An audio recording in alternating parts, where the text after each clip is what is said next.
You were not born to blend in. You were not born to merely exist, to check boxes, to pay bills and die. You were born with fire in your veins, not to be tamed, not to be silenced. And yet every day, millions walk this earth like ghosts with a pulse, living, but not alive, dulling their dreams, numbing their instincts, trimming their wings to fit into a cage that was never meant to hold them. This is the greatest tragedy of the modern world. Not failure, not poverty, but potential wasted. Because somewhere along the line society sold you a lie. That comfort is better than challenge. That safety is better than greatness. That you should shrink to make others comfortable. But here's the truth, and it will sting. You are living beneath yourself. You are not exhausted. You are uninspired. You are not lost. You are disconnected. You are not broken. You are undisciplined. And every second you pretend to be average is a betrayal of who you really are. Mindset, the battlefield, begins in the mind. You don't rise in life until you first rise in thought. Every fortune ever built, every legacy ever carved into history, began as a whisper in the mind of someone the world once called crazy. Henry Ford was laughed out of the room. They said, if man needed faster travel, God would have made him a horse.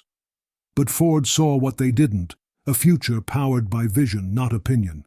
And so he endured, he pushed, he believed. The difference between the dreamers who rise and the ones who rot. Mindset, not intelligence, not education, not luck, belief. Average minds seek escape. Great minds seek elevation. So ask yourself, when you wake up, do you ask, what must I endure to become who I must be? Or do you ask, what can I avoid to stay comfortable? The seed of greatness doesn't grow in the shade of ease. It demands the brutal sunlight of discomfort, of change, of relentless self-examination. You want success? Then stop negotiating with your limitations. Clarity, the vision that guides everything. No one ever climbed a mountain by accident. No empire ever rose without a blueprint. Clarity is not a luxury, it's a necessity. If you don't define your life, the world will define it for you. And the world loves to assign average to those who never claimed their purpose. Think of Edison, 10,000 failures, 10,000 nights of being told to quit. And still, he saw the light, quite literally, when no one else did.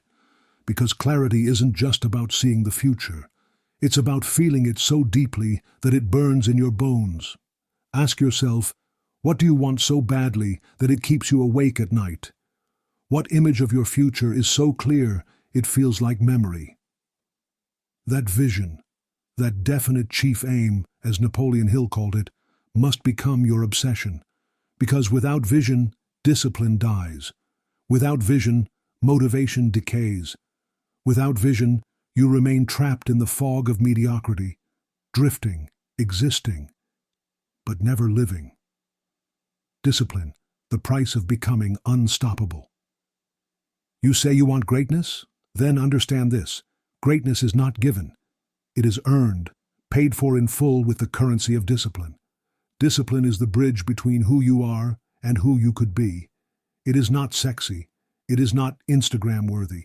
It is waking up before the sun, doing the reps when no one is watching, saying no to pleasure in service of your purpose.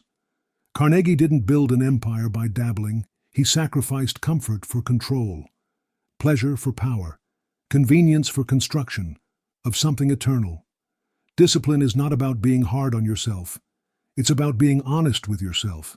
It's the quiet voice that says, do it anyway, when your body screams no, when your friends say chill, when the world says settle.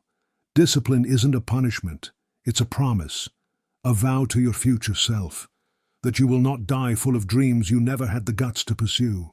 Action, dreams without work are just wishes. The world does not reward what you intend to do, it rewards what you commit to doing, relentlessly, obsessively, without apology. There is no success fairy, no manifestation without motion, no reward without repetition. You can have the clearest vision, the deepest desire, the most beautiful dream. But if you don't move, nothing moves. The universe responds to action, not to talk, not to excuses, not to promises made in the heat of emotion, but abandoned in the cold of routine. Walt Disney had a dream that nobody else could see, a kingdom of imagination, joy, and belief. He was rejected by over 300 banks. He went bankrupt. He lost his home. But he moved. He kept building brick by invisible brick until the world caught up with his vision. You want magic? Then move like it matters. Stop waiting for perfect. Stop rehearsing your courage. You don't need a map. You need movement. Start, stumble, adjust, build, repeat. Because action is proof to the world, and to yourself, that you are no longer tolerating the version of you that settles. Purpose, the fuel that never runs dry. There will be days when motivation vanishes, when the grind feels unbearable, when the applause stops, when the world forgets you. But purpose remembers. Purpose is the fire that keeps burning when every candle goes out. If you do not know why you're waking up, why you're suffering, why you're sacrificing, you will eventually surrender to the comfort of the average. Abraham Lincoln lived in depression, failure, and rejection for decades.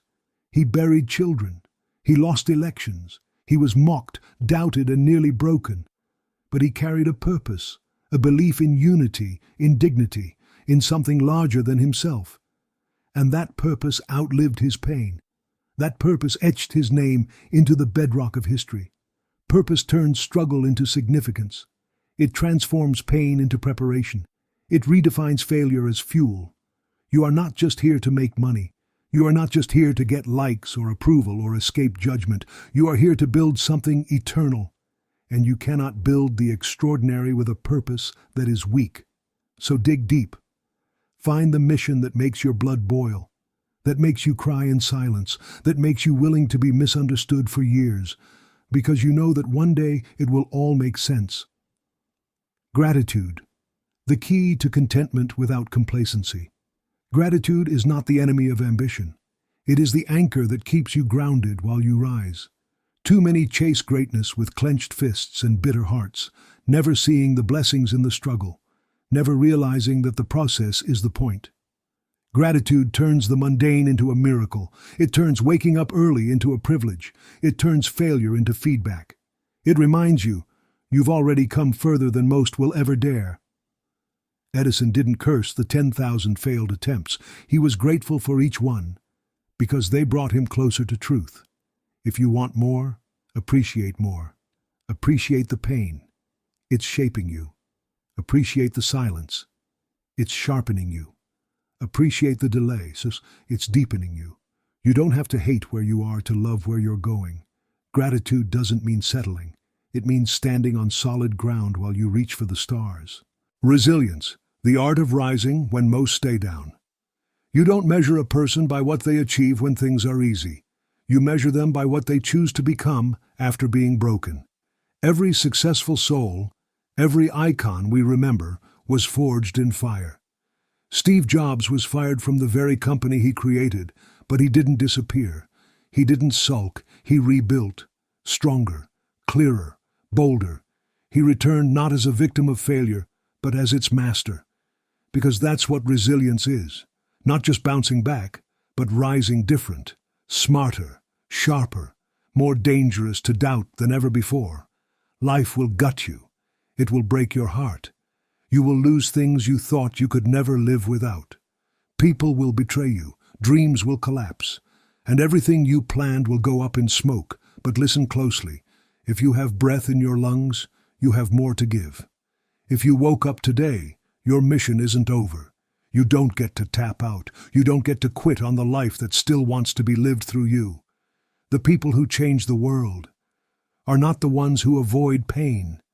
They're the ones who turn it into fuel. Your scars are not shame, they're scripture, proof that you were tested and you did not fold.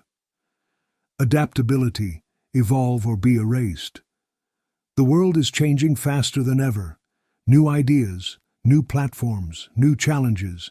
And if you're still clinging to who you were 5 years ago, you're already behind. Adaptability is not about abandoning your values. It's about sharpening your tools. It's knowing when to pivot, when to reinvent, when to let the old version of you die, so the new one can rise. Think of the phoenix. It doesn't fear the fire, it becomes it. It knows that every rebirth starts with destruction. Winners are not always the strongest. They are the most adaptable. The ones who can bend without breaking. The ones who can rebuild from ruins. The ones who don't fear change. Because they are the change. If you're clinging to comfort, to old habits, to dead dreams, let them go. You cannot take flight holding onto the ground. Evolve, reinvent, and rise as something the old you could never imagine. Learning, the weapon the world can't take from you. Success isn't just about hustle, it's about wisdom. And wisdom is not born, it's earned. The greatest minds in history were lifelong students. Carnegie surrounded himself with thinkers. Ford read relentlessly. Hill spent decades studying the patterns of prosperity because they knew the truth. The world can strip you of money, of status, of security, but it can never steal what you've learned. And today, knowledge is at your fingertips. Podcasts, books, mentors, experience. But most people scroll instead of study. They seek entertainment over education. But not you, not anymore. You were not born to coast through life. You were not born to consume. You were born to grow. To conquer ignorance the way a warrior conquers fear, deliberately and every single day. Make it a habit to feed your mind the way you feed your body. Upgrade your thoughts. Sharpen your thinking. Because your mind will either build your empire or bury it. There will come a moment, maybe tonight, maybe tomorrow, when you will look in the mirror and realize, no, you've been lying to yourself. Not out of malice, but out of fear. Fear of being seen. Fear of trying and failing. Fear of awakening the greatness you know is there. Because then you'd have no more excuses to hide behind. But let me tell you something, and listen with every cell in your being. You were not born to be average. You were not made to live on autopilot, to follow paths handed down by cowards, to settle for half-finished dreams and watered-down ambition. You were born to build, to conquer, to rise, to set fire to the idea that you are just like everyone else. You are not. And deep down, you know it. You've felt it since you were a child, in the quiet hours of night, in the frustration of watching others settle while something in you screamed, "This isn't it. This isn't all I was meant for." That voice? It's still there. It never left. You just buried it under layers of doubt, fear, routine, and compromise. But now, it's time to dig it out, to burn down the prison you've built around your own potential, to shatter the mirror that reflects a diluted version of who you really are. Because here's the final truth. No one is coming to save you. No guru, no system, no course, no shortcut. There is only you, your choices, your mind, your belief, and your relentless decision to rise. Average is a choice, excellence is a choice. Every second you are casting a vote for the life you will live, for the legacy you will leave, and for the world you will help build or quietly ignore. So don't just want it. Don't just post about it. Don't just dream about it. Become it. Wake up early. Speak with fire. Walk with intent. Sharpen your mind. Protect your energy. Ignore the noise. Outgrow the versions of you that can't carry the weight of your destiny, because the truth is simple. You are not born to be average. And starting today, you